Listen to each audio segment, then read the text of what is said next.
القضاء سے مناسب ہوں، ان مناسب مسائل کو، قواعد کو، کلیات کو، جزیات کو ہم ذکر کرتے ہیں تاکہ آپ کو کل فتویٰ دینے میں، جب آپ فتویٰ دیں گے تو علی وجہ البصیرت دیں گے، تو آسانی ہوگی، آپ کو کوئی تکلیف نہیں ہوگی۔ اس لیے مختلف کتابوں سے ہم ضروری باتیں اخذ کریں گے اور آپ کو بتائیں گے۔ تو یہ ہمارے سامنے آج یہ ہدایہ ہے، ہدایہ کا کتاب ادب القاضی۔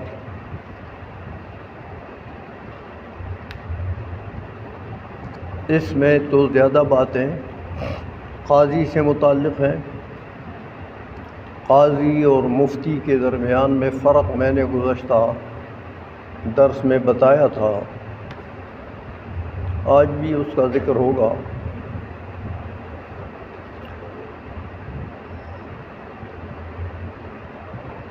تو ہدایہ سے، کتاب القضاء سے ضروری مسائل لیں گے، پھر صاحب بحر الرائق کی جو کتاب ہے اشباح والنظائر، اشباح والنظائر سے کچھ فقہی قواعد وہاں سے لیں گے، اور اسی طرح عقود و رسم المفتی، یہ ابن عابدین شامی رحمہ اللہ تعالیٰ کا اسی مسئلے پر مستقل رسالہ ہے۔ رسائل ابن عابدین میں وہ چھپا ہے، اور وہ بعض علماء نے تو 3 رسالے چھاپے ہیں۔ عقود و رسم المفتی بھی ہے اس میں، اور اعلیٰ حضرت کا اجل الاعلام بھی ہے، اور ایک اور رسالہ بھی ہے کہ اذا صح الحدیث فهو مذہبی، وہ بھی ہے عربی میں۔ تو یہ تیسرا رسالہ تو خیر تردن للباب کام آ جائے گا، اس کا بھی ذکر ہوگا، لیکن یہ 2 رسالے عقود رسم المفتی اور اجل الاعلام، یہ تو بالکل افتاء کے قواعد و اصول پر مشتمل ہے۔ اس لیے سب پہلے تو چونکہ اعلیٰ حضرت اس کو تطفلات کہتے ہیں، جو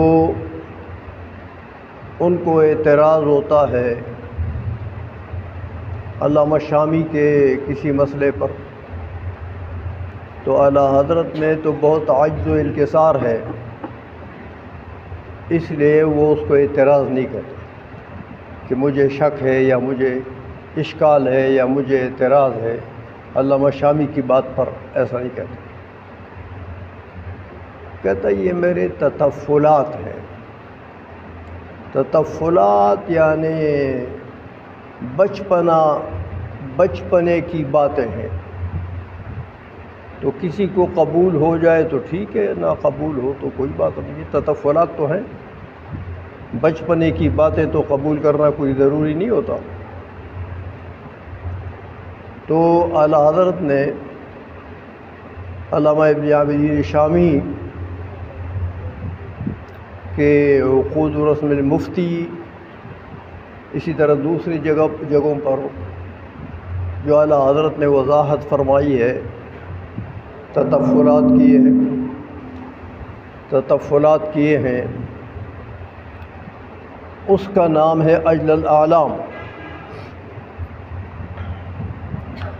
فی ان الفتویٰ مطلقا علی قول الامام. گونج زیادہ نہ کریں، گونج کم کریں. تو وہ جو اعلیٰ حضرت کی کتاب ہے اجل الاعلام، وہ بھی فتوے سے متعلق اس میں قواعد ہیں، اصول ہیں.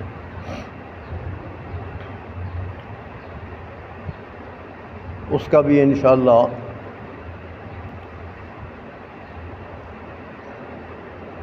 کچھ اقتباسات یا ضروری باتیں وہاں سے بھی لیں گے. اسی طرح ہمارا یہ کورس جو ہے یہ فقہاء کی، مجتہدین کی جو اصول فتوے کے لیے وضع کیے ہیں ان پر مشتمل ہے.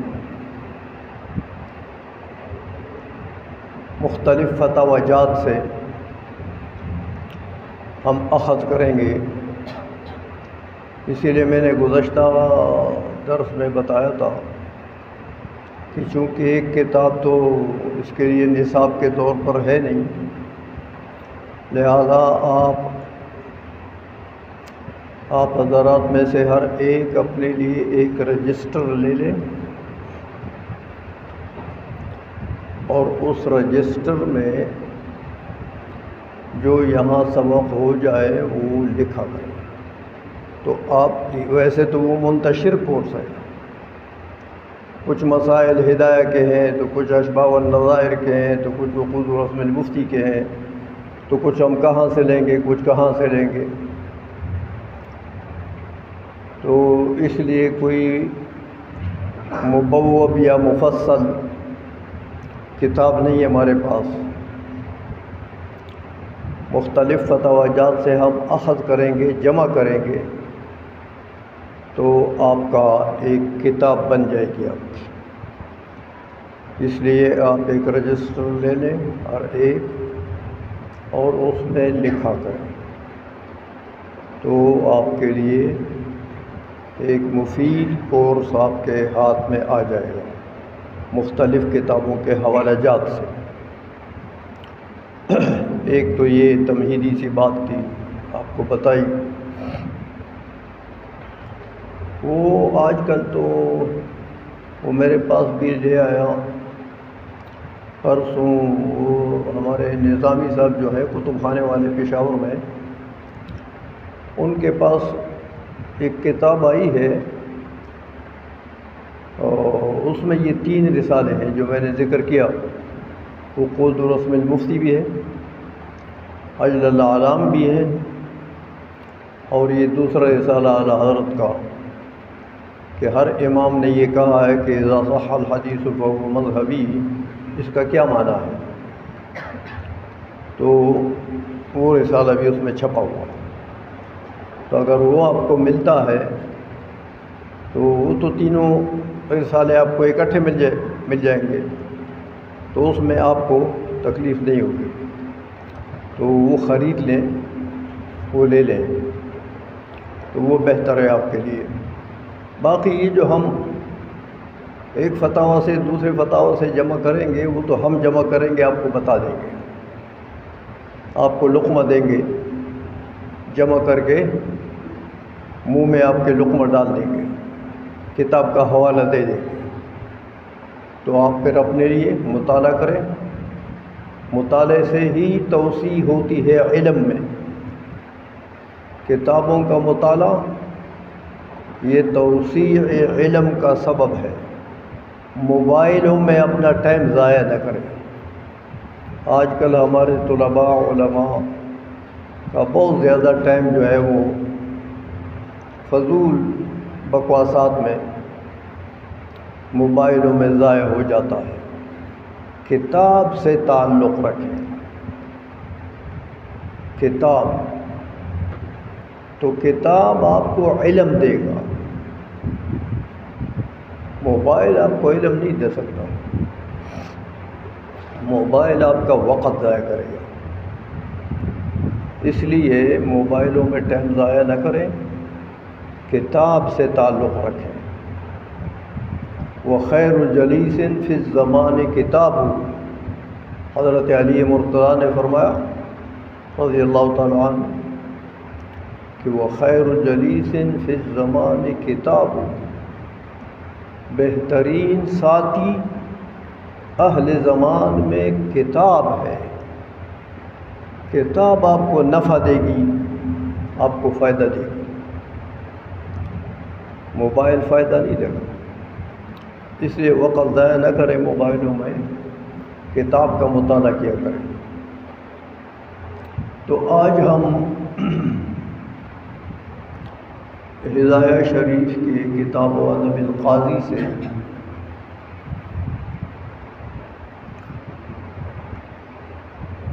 چند مسائل ذکر کریں گے۔ پہلی بات تو صاحب ہدایہ جو ذکر فرماتے ہیں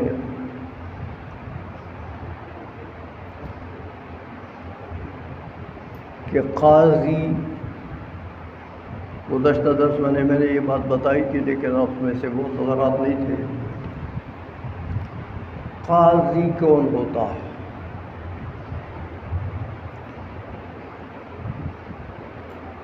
تو فرمایا کہ قاضی حکومت اسلامیہ کی طرف سے قضا اور خصومات کو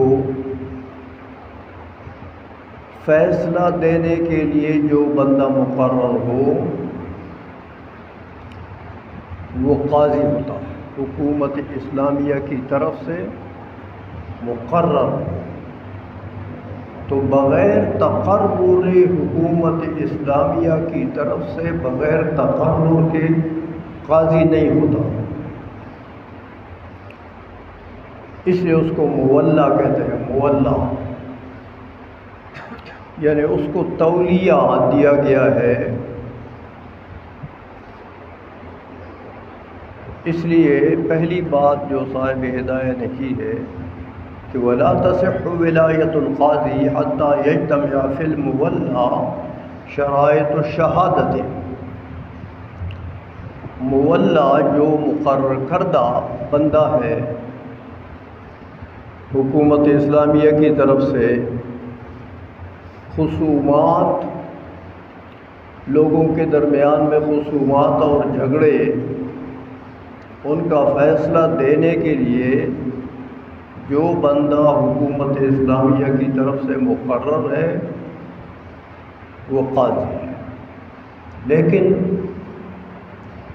حکومت اسلامیہ جب مقرر کرے گی تو کیسے بندے کو مقرر کرے گی؟ اس کام کے لیے کیسے بندے کو مقرر کرے گی؟ فرمایا جس بندے میں شرائط شہادت ہو، شاہد کے لیے جو شرائط ہیں کہ کون گواہی دے سکتا ہے عدالت اسلامیہ میں، قاضی کے پاس شاہد ہونے کا اہل کون ہے؟ تو آپ نے پڑھا ہے کہ شاہد وہ بن سکتا ہے جو مسلمان ہو، عاقل ہو، بالغ ہو، عادل ہو۔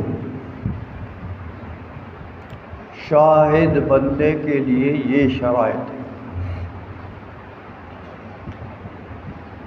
مسلمان ہو، عاقل ہو، بالغ ہو، عادل ہو، فاسق نہ ہو۔ اور ابھی آ رہا ہے کہ فاسق جو ہے اس کی شہادت ہو، شرعی مسئلہ یہ ہے کہ وہ تو مردود الشہادت ہے، لیکن آگے پھر قاضی احناف کا اور شوافی کا تھوڑا سا اختلاف ہے، وہ یہ صاحب ہدایہ آپ کو بتائے گا۔ اتنا یہاں سمجھ لیں کہ قاضی بننے کے لیے اہلیت رکھتا ہے کون؟ جو حکومت اسلامیہ کی طرف سے مقرر ہو۔ خصومات بین الرعایا کے درمیان میں فیصلہ دینے کے لیے جو بندہ حکومت اسلامیہ کی طرف سے مقرر ہو وہ قاضی ہے۔ البتہ قاضی کے لیے شرائط، حکومت اسلامیہ کیسے بندے کو مقرر کرے گی؟ تو جو شاہد بننے کے لیے شرائط ہیں وہی قاضی کی اہلیت کے لیے شرائط ہیں۔ جو شاہد بن سکتا ہے حکومت اسلامیہ کی نظر میں، جو شاہد بن سکتا ہے وہ قاضی بھی بن سکتا ہے، اور وہ شرائط میں نے آپ کو بتا دی۔ یہ شرائط، یہ تو اہلیت قضا ہے۔ اب آگے آئے گا کہ مفتی اور قاضی میں کیا فرق ہے۔ تو یہ یاد رکھیں، ہمارے فقہاء نے یہ لکھا ہے کہ مفتی حقیقت میں تو مجتہد ہوتا ہے۔ مفتی کا حقیقی معنی مجتہد، جیسے امام اعظم ہیں مجتہد مطلق ہیں، صاحبین ہیں مجتہد فی المذہب ہیں، اصحاب ترجیح ہیں مجتہد فی المسائل ہیں۔ تو مجتہد مفتی کا حقیقی معنی مجتہد کہ اجتہاد کے کسی درجے میں ہو۔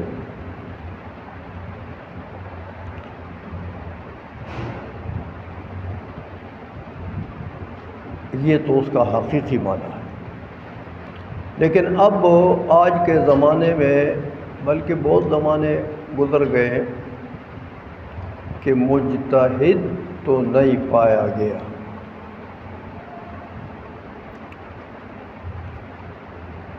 نہ مجتہد مطلق پایا گیا، نہ مجتہد فی المذہب پایا گیا،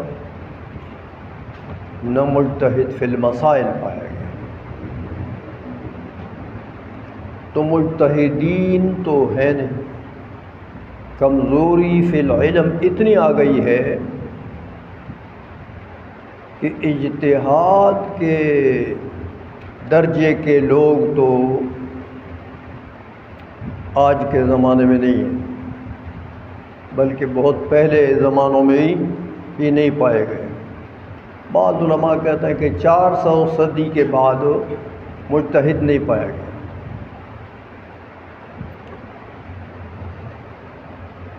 تو یہ حقیقی معنی میں مفتی تو نہیں ہے۔ اس کے بعد جو علماء مفتی صاحب کہلاتے ہیں، اس کا کیا معنی ہے؟ تو سن 400 ہجری کے بعد جو علماء آئے ہیں درجہ اجتہاد کے نہیں ہیں، ان میں سے بعض کو بھی مفتی کہتے ہیں۔ تو وہ مفتی بمعنی ناقل عن المجتہد کو کہتے ہیں۔ جو مجتہد نے اجتہاد کیا، قرآن و حدیث سے مسئلہ نکالا، استنباط کیا، اسی قول کو جو بندہ نقل کر رہا ہے کہ بھئی فلاں مجتہد نے یہ مسئلہ نکالا ہے اور اس کا حوالہ فلاں کتاب میں موجود ہے، کتاب پر حوالہ بھی دے، نقل بھی کرے، تو نقل کا معنی کیا ہوتا ہے کہ کتاب کا حوالہ دے کہ فلاں کتاب سے میں نے یہ مسئلہ لیا ہے۔ تو مسائل مجتہدین نے نکالے ہیں، لہذا مجتہدین کے مجموعات جیسے ہمارے فتاوی جات ہیں،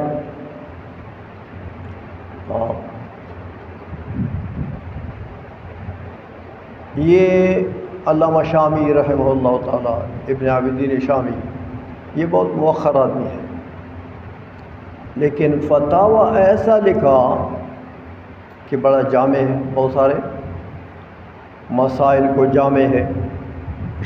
ابن عابدین شامی خود بھی ناقل ہے، مجتہد نہیں ہے، مفتی و مناققی نہیں ہے۔ انہوں نے ہمارے مذہب کے مجتہدین سے مسائل نقل کر کے ایک مجموعہ فتاوی بنا دیا، جس کو ہم فتاوی شامی کہتے ہیں۔ اسی طرح فتاوی ہندیہ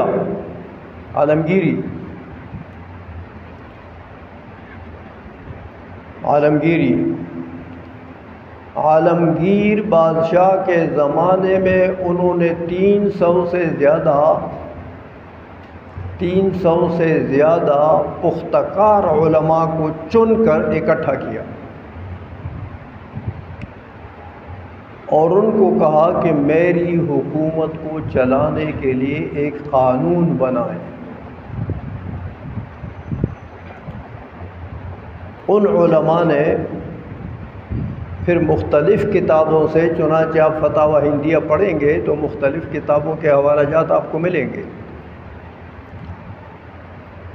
ان علماء نے ایک مجموعہ بنا دیا، مختلف کتابوں سے نقل کیا، تو فتاوی ہندیہ بن گیا عالمگیری۔ پھر اورنگزیب عالمگیر نے ایسا کیا کہ ان علماء کے مجموعے کو اور علماء کے سامنے رکھا کہ بھائی اس پر نظر ثانی کریں، کہیں اس میں غلطی ہو تو وہ نکالیں۔ چنانچہ فتاوی عالمگیری کے مصححین میں شاہ عبد الرحیم صاحب رحمۃ اللہ علیہ، شاہ ولی اللہ صاحب کے والد ماجد، اس پائے کے لوگ مصححین میں شامل تھے۔ تو فتاوی عالمگیری کی جب انہوں نے تصحیح کی تو اورنگزیب عالمگیر نے اس کو اپنے بادشاہی کے لیے قانون بنا دیا۔ تو وہ فتاوی مرتب ہو گیا۔ تو وہ مسائل بھی جتنے بھی ہیں اس میں وہ بھی منقول ہیں، چنانچہ آپ کو ہر مسئلے کے بعد حوالہ ملے گا، تو وہ بھی منقولات عن المجتہدین ہیں۔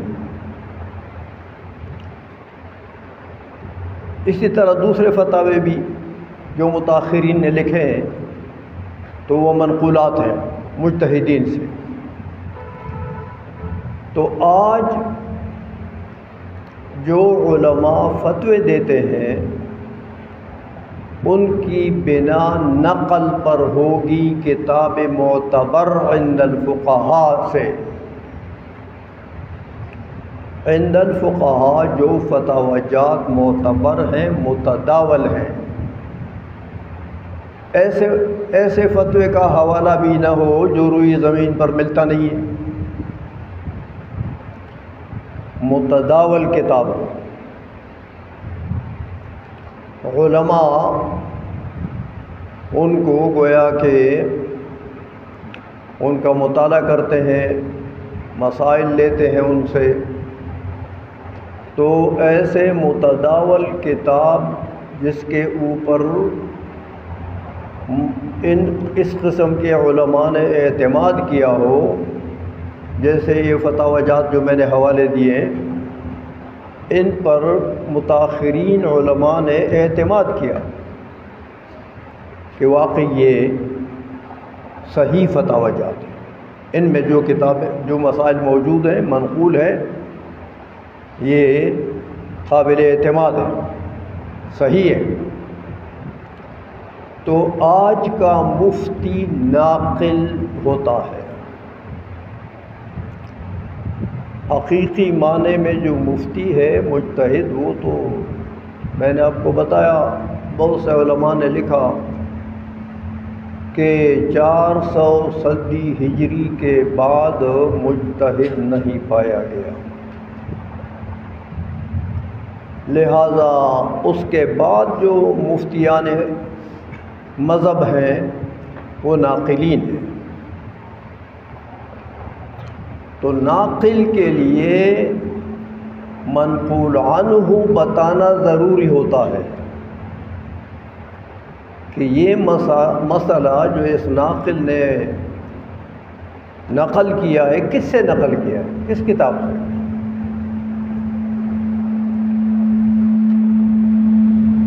اس لیے حوالہ ناقل کے لیے حوالہ دینا منقول عنہ کا ضروری ہے۔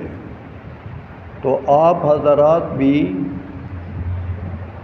کوئی فتویٰ جب آپ دیں گے تو جس کتاب سے بھی نقل کریں گے اس کتاب کا حوالہ ضروری ہے، لیکن حوالہ کا بھی طریقہ ہے۔ کتاب کا نام، مبحث کا نام،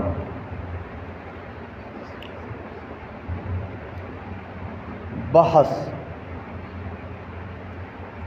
جیسے آپ ایک مسئلہ نقل کر رہے ہیں، تیمم کا مسئلہ ہے وہ، یا وضو کا مسئلہ ہے، یا غسل کا مسئلہ ہے، تو آپ کتاب الطہارت لکھ دیں۔ تیمم کا مسئلہ ہے تو باب تیمم، اور پھر صفحہ، کتاب کا صفحہ اور جلد اور مطبع،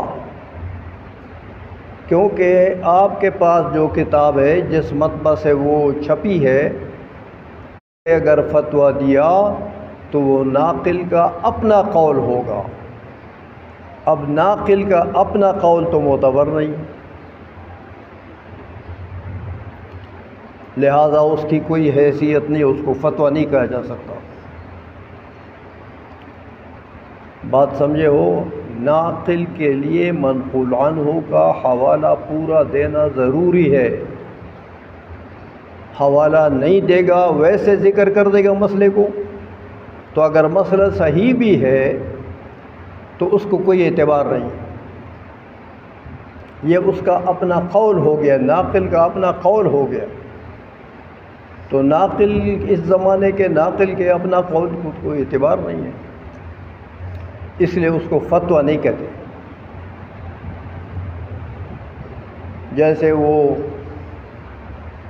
بعض علماء سے پوچھا گیا نا کہ جناب کوا جس علاقے میں نہیں کھایا جاتا، وہاں اگر کوئی بندہ کوا کھا لے تو ثواب ہوگا کہ عذاب ہوگا؟ تو مفتی صاحب نے فتویٰ کیا دیا کہ ثواب ہوگا فقط، ثواب ہوگا فقط۔ تو ثواب ہوگا، کوا کھائیں تو ثواب ہوگا فقط، بس اس کے بعد کچھ نہیں، ثواب ہوگا بس۔ لیکن ثواب ہوگا کوئی حوالہ نہیں، کدھر سے بول رہے ہو؟ خود تو مجتہد ہو نہیں کہ تیرے قول کا اعتبار ہو جائے۔ تو نقل بھی نہیں کیا تو تیرا اپنا قول بن گیا، اس کا تو اعتبار نہیں، وہ تو فتویٰ نہیں ہے. سمجھے ہو؟ بعض فتاوے اس قسم کے اقوال سے بھرے پڑے ہیں کہ وہ ان کا اپنا قول، مصنف کا اپنا قول ہو گیا. جب نقل منقول عنہ کا حوالہ نہیں دے گا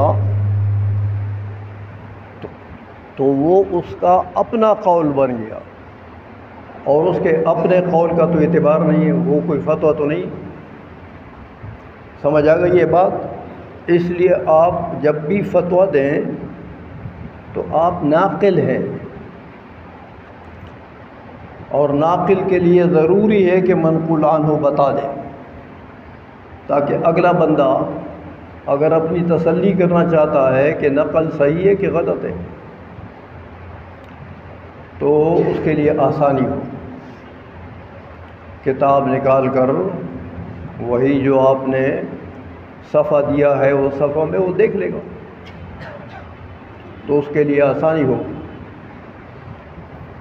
ایک بات یہ تو مفتی کی بات ہے، اور قاضی کی بات میں نے آپ کو بتا دی.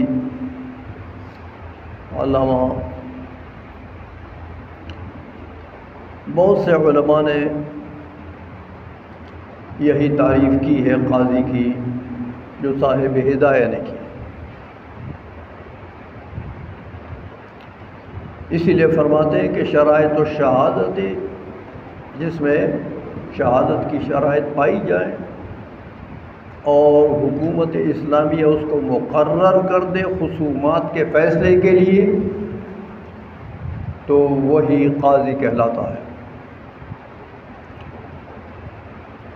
لیکن یہاں پر بھی فرماتے ہیں کہ قاضی وَيَكُونُ مِنْ أَهْلِ الْاجْتِهَادِ، قاضی کے لیے بھی ایک مجتہد کی اہلیت جو شرط ہے، جو شرائط ہیں، تو کہتے ہیں قاضی کے لیے بھی ضروری ہے کہ وہ اجتہاد کا اہل ہو.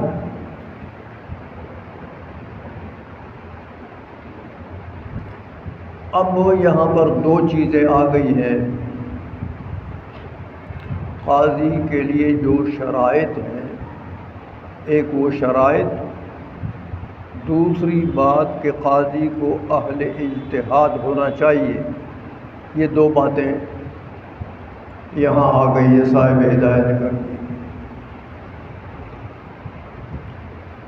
تو فرماتے ہیں کہ الاول، پہلی بات کہ قاضی کے لیے شرائط شاہد کے لیے جو شرائط ہیں وہ قاضی کے لیے بھی شرائط ہیں. فَلِأَنَّ حُكْمَ الْقَضَاءِ يُسْتَقَى مِنْ حُكْمِ الشَّهَادَةِ، فرماتے ہیں کہ یہ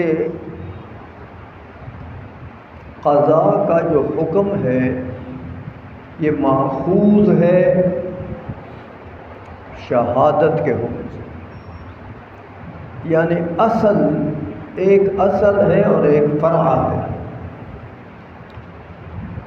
اصل شہادت ہے،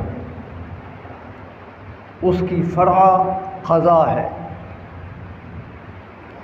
تو جو چیز اصل کے لیے ضروری ہے وہی فرع کے لیے بھی ضروری ہے. تو شاہد بننے کے لیے جو شرائط ہیں وہ اصل ہے شاہد، وہی شرائط قاضی بننے کے لیے بھی ضروری ہے. یستقی من حکم شہادت لأن كل واحد منهما من باب الولایت، کیونکہ شہادت، شاہد بننا یا قاضی بننا، یہ دونوں کو ایک ولایت حاصل ہوتی ہے، ولایت علی الغیر۔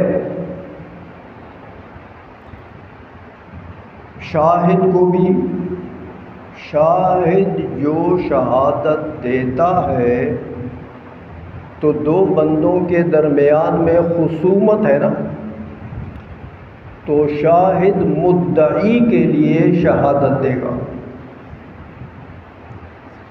مدعا علیہ کے لیے قسم ہے، البینۃ علی المدعی والیمین علی من انکر، حضور کی حدیث ہے۔ تو بینہ شاہد کو کہتے ہیں، شاہد شہادت دے گا تو مدعی کے لیے دے گا۔ اب مدعی کے لیے شہادت دیتا ہے تو مدعی پر اس کی ولایت ثابت ہو گئی۔ اسی طرح قاضی جب خصومت کی قضا کرتا ہے تو آخر وہ یا مدعی کے حق میں کرے گا یا مدعا علیہ کے حق میں کرے گا۔ تو جس کے حق میں بھی وہ قضا کرتا ہے اس کے اوپر اس کی ولایت ثابت ہو گئی ہے۔ یعنی ولایت کا مطلب یہ کہ اس کے اوپر اس کا حکم نافذ ہے۔ تو شاہد بھی ولایت رکھتا ہے دوسرے پر،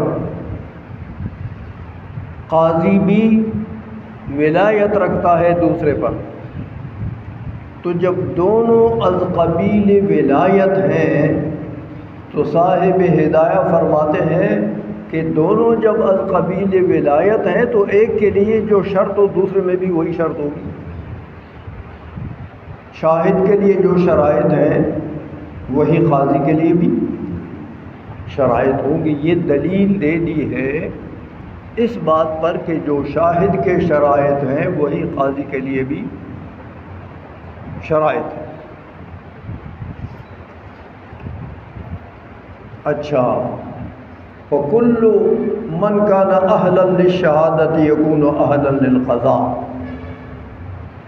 وَمَا يُشْتَرَطُ لِأَهْلِيَّةِ الشَّهَادَةِ يُشْتَرَطُ لِأَهْلِيَّةِ الْقَضَاءِ، جو شرائط ہیں اہلیت شہادت کے لیے وہی شرائط ہیں اہلیت قضا کے لیے بھی۔ تو قاضی بھی وہی بن سکے گا جو شاہد بن سکتا ہے، جو شاہد نہیں بن سکتا وہ قاضی بھی نہیں بن سکتا۔ بس یہ تو قاضی کے لیے شرائط کی بات ہو گئی ہے جو میں نے آپ کو بتایا۔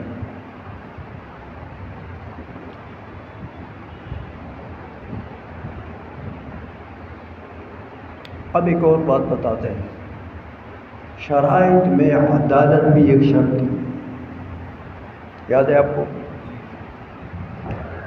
شاہد کے لیے عدالت بھی شرط ہے کہ وہ عادل آدمی ہو، فاسق نہ ہو۔ تو وہی شرط قاضی کے لیے بھی۔ لیکن صاحب ہدایہ یہاں ایک تحقیقی بات کا ذکر فرماتے ہیں کہ تھوڑا سا فرق ہے، وہ یہ کہ بندہ اگر عادل نہیں ہے، فاسق ہے، تو فاسق قضا کے لیے اہل ہے، شہادت کے لیے تو اہل نہیں ہے۔ بتائیں گے آپ کو، اہلیت ہے فاسق میں قضا کے لیے، اسی لیے فرماتے ہیں والفاسق اہل للقضاء حتی لو قلد یصح۔ فاسق میں چونکہ اہلیت قضا ہے، لہذا اگر امیر المومنین نے اس کو مقرر کیا، فاسق کو قاضی مقرر کر لیا تو یصح، وہ قاضی بن جائے گا کیونکہ اہلیت ہے۔ تو اگر حکومت اسلامیہ کی طرف سے وہ مقرر ہو گیا تو اس کا قضا صحیح ہے، یصح الا انه لا ينبغي ان يقلد، مگر فرق یہ ہے کہ فاسق میں چونکہ عدالت والی شرط نہیں، اس لیے بادشاہ اسلام کو فاسق مقرر نہیں کرنا چاہیے۔ بات سمجھے ہو؟ بات تھوڑی سی باریک ہے کہ عدالت اگر نہیں بھی ہے بندے میں، فاسق ہے، تو اس میں اہلیت قضا تو ہے، کیونکہ مسلمان ہے، عاقل ہے، بالغ ہے، صرف ایک عدالت کا فرق ہے۔ تو اگر عدالت نہیں ہے، فسق ہے، تو ایسے بندے میں اہلیت قضا تو ہے۔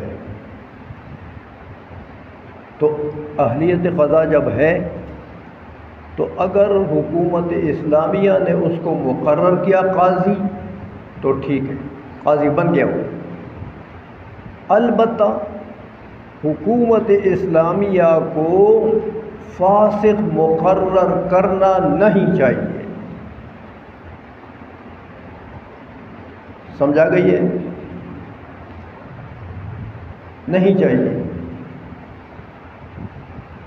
کما فی حکم شہادت، چونکہ قضا اور شہادت ایک لیول پہ چل رہے ہیں دونوں، تو کہتے ہیں شہادت میں بھی ایسا ہے، فَإِنَّهُ لَا يَنبَغِي أَن يَقْبَلَ الْقَاضِي شَهَادَتَهُ، فاسق آدمی اگر شاہد بن کر آ گیا قاضی کے پاس تو قاضی کو اس کی شہادت قبول نہیں کرنا چاہیے۔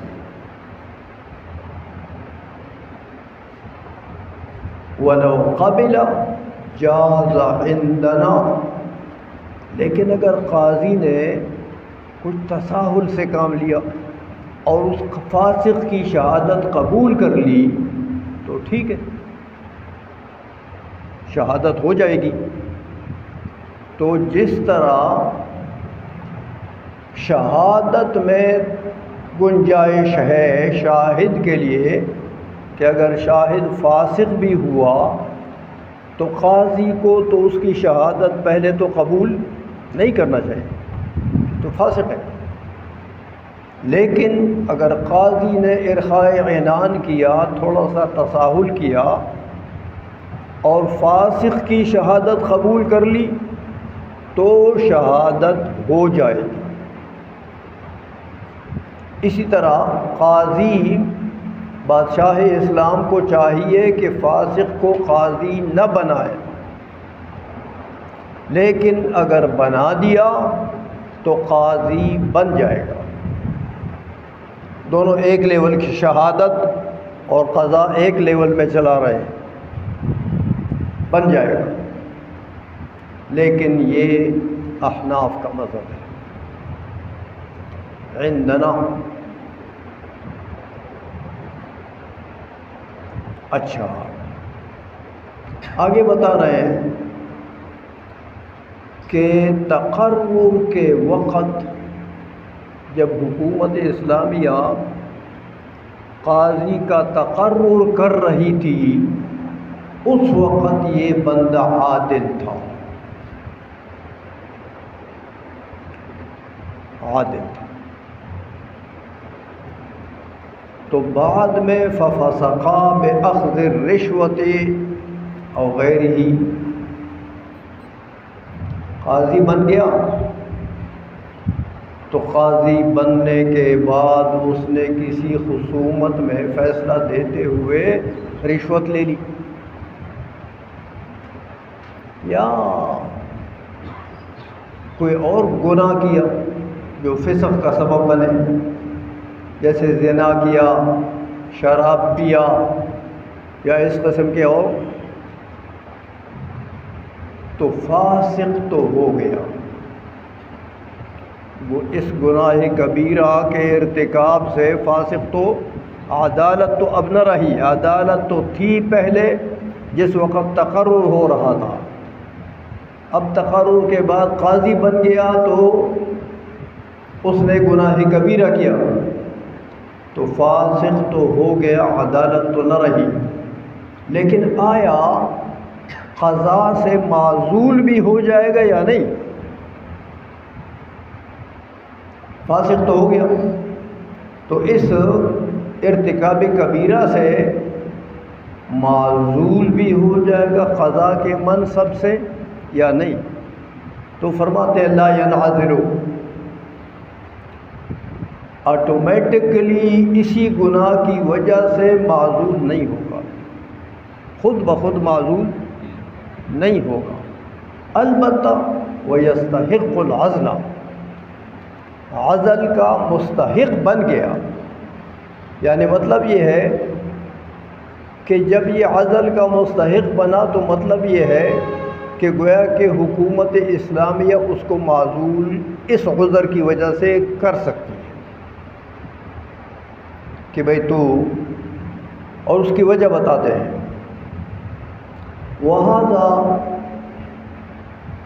وَهَذَا هُوَ ظَاهِرُ الْمَذْهَبِ وَعَلَيْهِ مَشَائِخُنَا۔ ظاہر المذہب کیا مطلب؟ یعنی ظاہر روایت، ہمارے مذہب میں کچھ کتابیں ظاہر روایت کے لیے،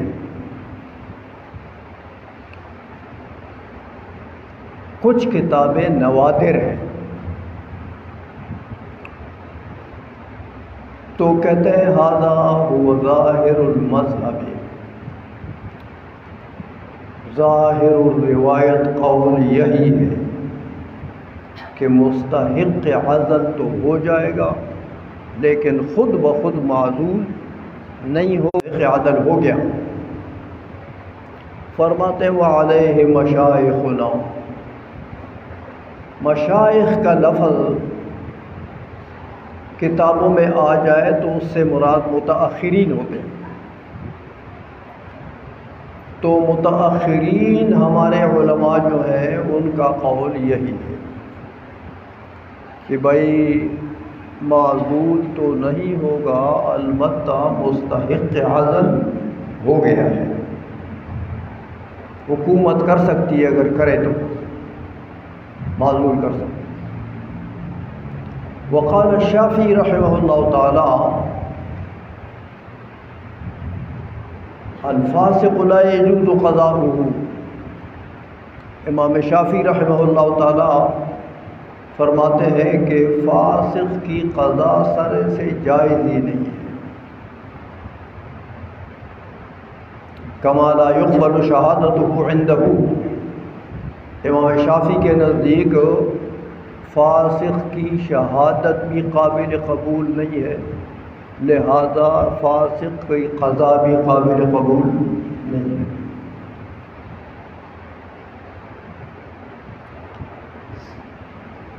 اچھا، یہ تو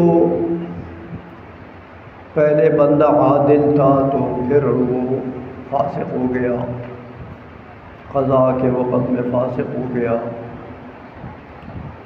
تو اس کے لیے ہمارے علماء نے تو کچھ ارخائے عنان کیا، کچھ کشادگی پیدا کی، وہ یہ کہ خود بخود تو معزول نہیں ہوگا، البتہ مستحق عزل ہے، اگر حکومت اسلامی نے اس کو معزول کر دیا تو کر سکتی ہے، یا عذر ہے عزل کے لیے، یا عذر ہے۔ امام شافعی رحمہ اللہ تعالی کا قول بھی بتا دیا۔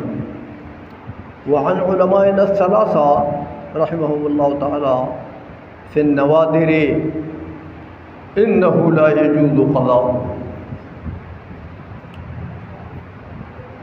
ہمارے تینوں مجتہدین سے، حضرت امام اعظم اور آپ کے صاحبین، یہ بات یاد رکھیں کہ صاحبین امام ابو یوسف رحمہ اللہ تعالی اور امام محمد رحمہ اللہ تعالی، یہ دونوں مجتہد فی المذہب شمار کیے جاتے ہیں، مجتہد مطلق کے درجے میں نہیں شمار کیے جاتے۔ مجتہد مطلق میں 4 ائمہ شمار کیے جاتے ہیں، باقی ہمارے جو یہ صاحبین ہیں امام اعظم کے، ان کو مجتہد فی المذہب کے درجے میں شمار کیے جاتے ہیں، لیکن خود فرماتے ہیں دونوں صاحبین کہ ہم پر اللہ کا فضل ہے کہ ہم اپنے استاذ کی برکت سے درجہ مطلق، مجتہد کے درجہ مطلق پر پہنچ چکے ہیں۔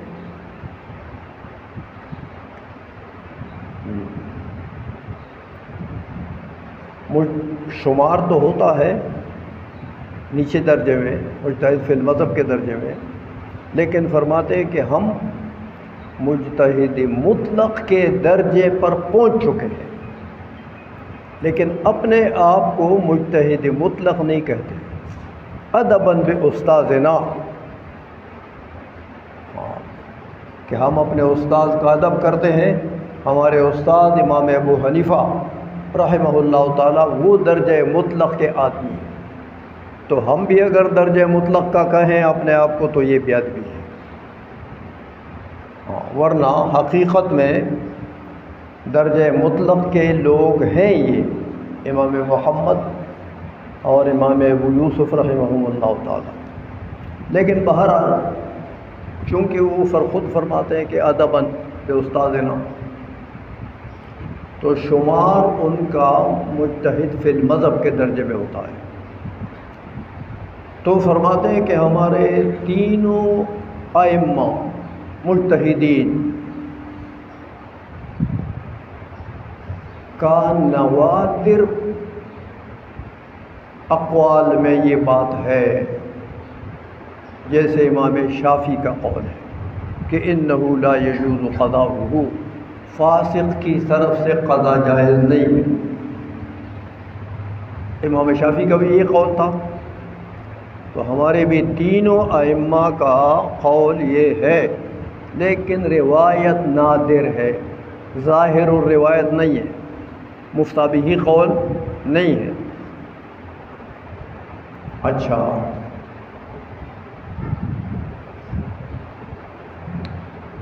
آگے بتاتے ہیں کہ اگر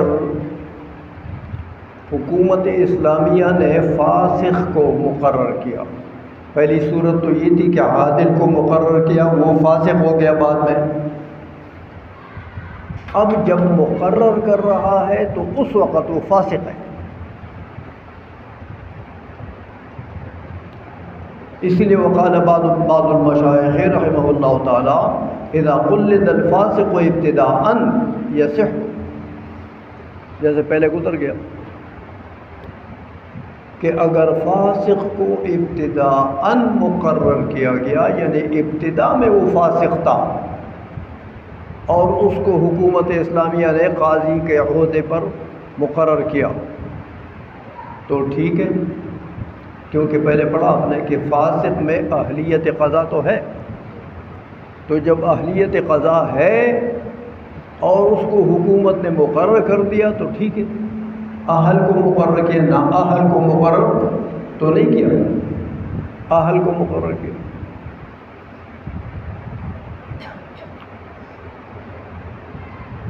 یہ وَلَوْ قُلِّدَ وَهُوَ عَدْلٌ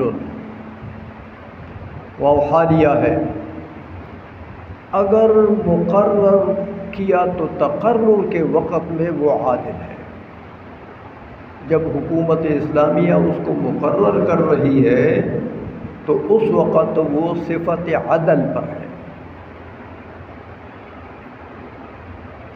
وَلَوْ قُلِّدَ وَهُوَ عَدْلٌ يَنْعَزِلُ بِالْفِسْقِ، اب اگر وہ فاسق ہو گیا، مقرر کرتے وقت عادل تھا، تقرر کے وقت میں عادل تھا، لیکن قاضی بن گیا اس کے بعد فاسق ہو گیا، تو کہتے ہیں میاں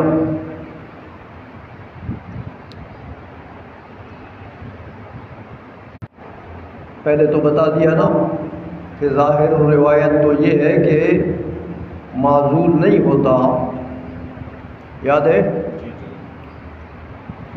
لیکن اب یہ جو قول ہے اس کی وجہ بتاتے ہیں کہ اگر تقرر کے وقت میں عادل تھا، مقرر ہو گیا، قاضی بن گیا تو فاسق ہو گیا،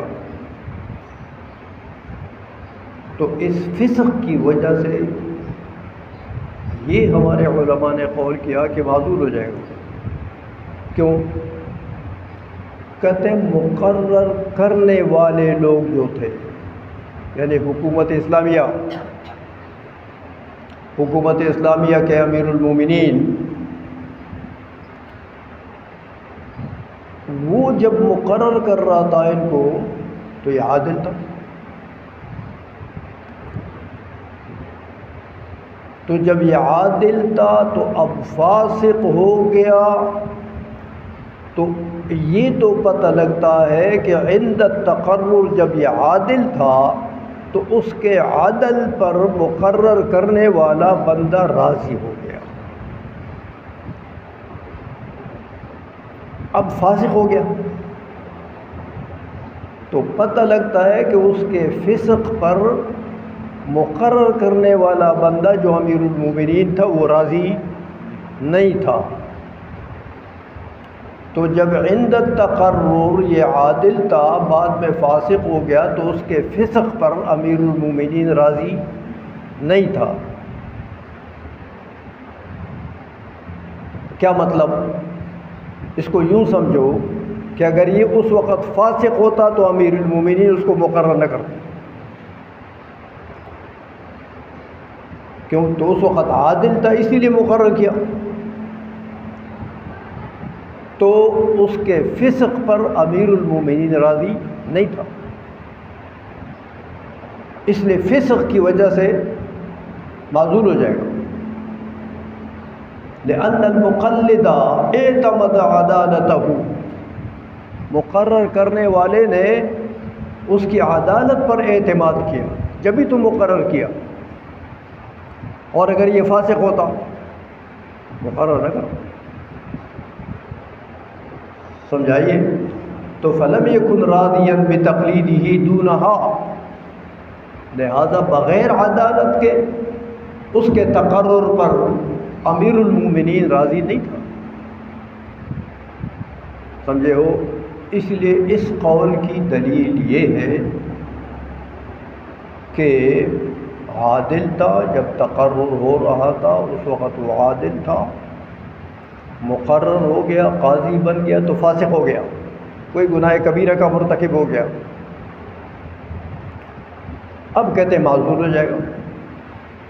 تو عزل کی وجہ بتاتے ہیں کہ عزل کی کیا وجہ ہے؟ کہتے بھائی مقرر کرنے والے نے اس کی عدالت کو دیکھا کہ بندہ عادل ہے، اس لیے مقرر کیا، اس کی عدالت پر اعتماد کیا، اب وہ عدل نہیں رہا، جس چیز پر مقرر کرنے والے نے اعتماد کیا تھا وہ چیز نہ رہی، تو یہ بندہ بھی معتمد علیہ نہیں رہا، کیونکہ عدالت پر اعتماد تھا، تب تو فاسق ہو گیا۔ لہذا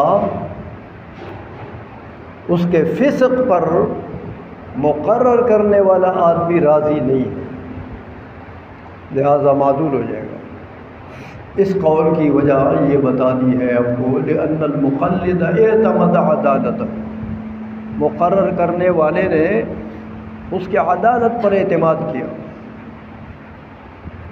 تو فلم یکن راضیا بتقلیدہ دونہا، لہذا مقرر کرنے والا بندہ جو ہے وہ بغیر عدالت کے اس کے تقرر پر راضی نہیں ہے، دونہا یعنی دون العدالت،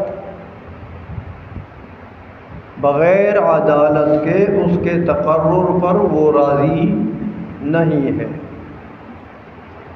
لہٰذا معذور ہو جائے گا۔